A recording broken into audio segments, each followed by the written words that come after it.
La nouvelle est tombée le 2 novembre dernier. Le chef cuisinier étoilé Hugues Dufour, auparavant chef du restaurant new-yorkais M. Wells, a quitté la Grosse Pomme pour venir s'installer à Baie-Saint-Paul. Au menu, un tout nouveau restaurant d'une trentaine de places, en partenariat avec la famille Migneron. Nous sommes allés à la rencontre de Madeleine Bouchard-Dufour, copropriétaire de Famille Migneron, et du nouveau chef cuisinier pour parler de ce projet culinaire à venir. Madeleine Bouchard-Dufour de la Famille Migneron à Baie-Saint-Paul. On est en ce moment sur nos terres familiales. Petit léger récapitulatif, entreprise qui a une trentaine d'années, qui a commencé dans le fromage tout en humilité avec nos parents. Puis mon frère et moi, on est la deuxième génération en charge de ce beau projet-là. Puis maintenant, on fabrique des vins, des spiritueux. Puis on met un petit pas de plus dans la division hospitalité grâce à ce nouveau projet-là qui s'en vient. Moi, c'est drôle parce que mes ancêtres, en fait, mes grands-parents viennent de Petite-Rivière, de la Petite-Martine. Et Hector, mon oncle Hector, qui ressemblait à mon grand-père comme deux gouttes d'eau. C'est ça qu'il y a une bleuetière là-bas. Moi, je connaissais pas beaucoup la région ici, même si mes ancêtres viennent d'ici, puis j'ai entendu juste des contes merveilleux de toute mon enfance, ayant travaillé avec mon grand-père sur la ferme familiale au Lac-Saint-Jean. C'est ça, là, j'y reviens, puis je la redécouvre. Donc, c'est quand même assez extraordinaire. Puis là, je me sentais encore en vacances depuis, parce que c'est comme je réalise pas, puis je travaille moins. Mais là, on dirait que ça devient vrai. Bien, justement, parlons-en un peu. Nouveau projet de restaurant qui a été annoncé. À quoi on peut s'attendre comme restaurant ici? Ça, c'est une bonne question, ça. Mais je pense qu'on a envie de faire quelque chose, je pense qu'on a envie de travailler ensemble. Ça, c'est bien de le dire aussi. On n'aboutit pas juste dans les locaux du Migneron, mais on va travailler en partenariat. Parce qu'on veut que le tout soit plus, d'une manière holistique, là, fasse partie de tout. Donc, du côté de la boutique, du restaurant, les choses vont être, on veut les rendre fluides, en fait.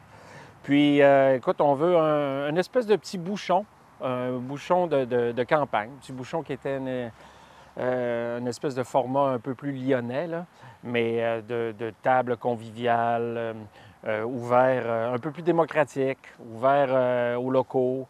Moi, j'aime bien l'idée, on a toujours aimé l'idée du relais quasiment, où tu peux venir en motoneige, manger une frite, prendre une bière au bar, ou tu peux manger un canard vieilli pour deux. Puis te péter la face quand tu viens d'ailleurs, là, tu sais. Mais un peu plus dans cette optique-là.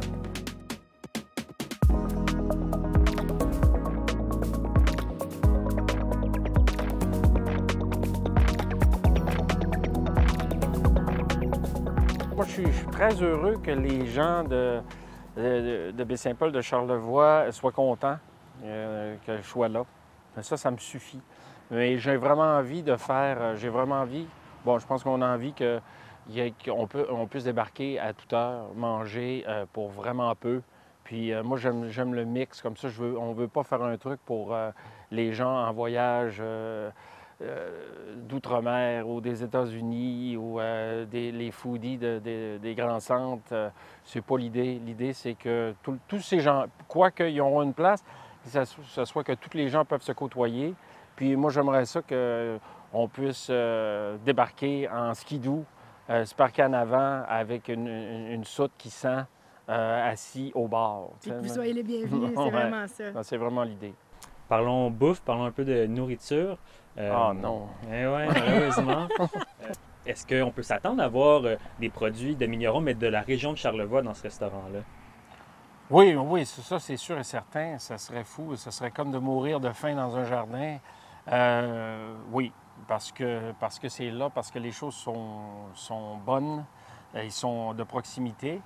Mais je pense qu'on ne veut pas se restreindre non plus à ça.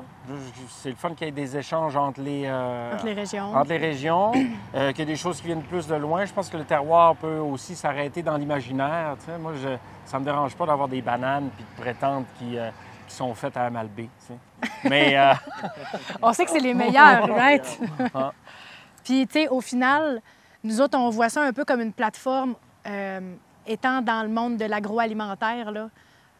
Faire un achat d'un produit du Québec puis de Charlevoix, puis je vais réinsister sur le mot Québec, c'est un vote. Un achat, c'est un vote. Puis pour nous autres, d'avoir la chance d'encourager nos autres amis vignerons, nos amis microbrasseurs, les distilleries, les autres fromagers, bien, on a comme un petit rêve que ça soit une plateforme de plaisir pour ces gens-là aussi, puis une plateforme de création, puis de genre de, justement, créer le petit feeling de communauté. Oui. Qu'un restaurant, le feeling qu'on avait chez M. Wells à New York, c'est, tu as l'impression que la gang est là, on partage un repas, puis c'est merveilleux, puis on a du plaisir, tu sais. Fait que c'est un peu tout ce système de valeurs-là qui est au cœur du projet aussi. Mais une affaire qui est sûre avec Hugues, c'est que ce à quoi tu t'attends, là, ça va être tout sauf ça, parce que c'est la création, la base de l'imaginaire de Hugues et de Sarah, c'est l'univers des possibles. C'est ça qui est beau, puis c'est la création, puis qu'il n'y a pas personne qui va se bétonner dans quelque chose, puis que finalement, c'est tout ce qui nous rend stimulés, puis que finalement, ça soit un peu comme des bassins versants de création. Fait que moi, c'est un des traits de leur personnalité à eux deux en tant que restaurateurs que je trouve qui me charme d'une manière astronomique, c'est que à quel point c'est créatif et qu'on peut s'attendre à tout en une bouchée.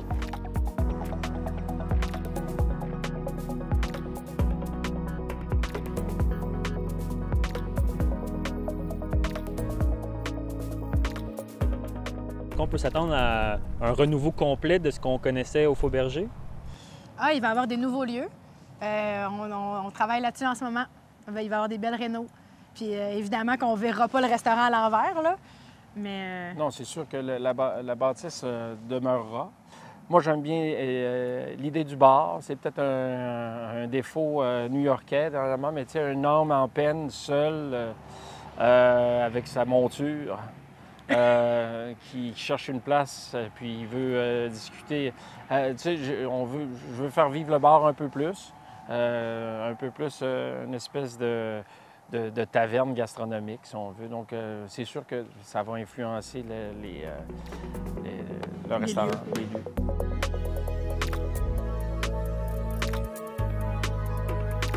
C'est dans le même endroit, mais est-ce que ça va se déployer, encore une fois, avec de l'événementiel et tout ça? Bien là, il va falloir rester à l'affût pour le savoir. Mais c'est ça qu'on aime aussi d'impliquer des nouvelles personnes dans la création, des gens avec une perspective, notamment Clément aussi, et Clément Boivin qui va se rejoindre à nous dans l'aventure.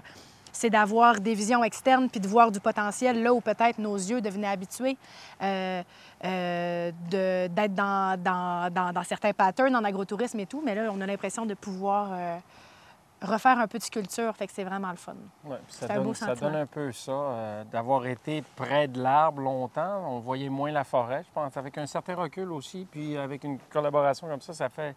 On redéfinit certains terroirs.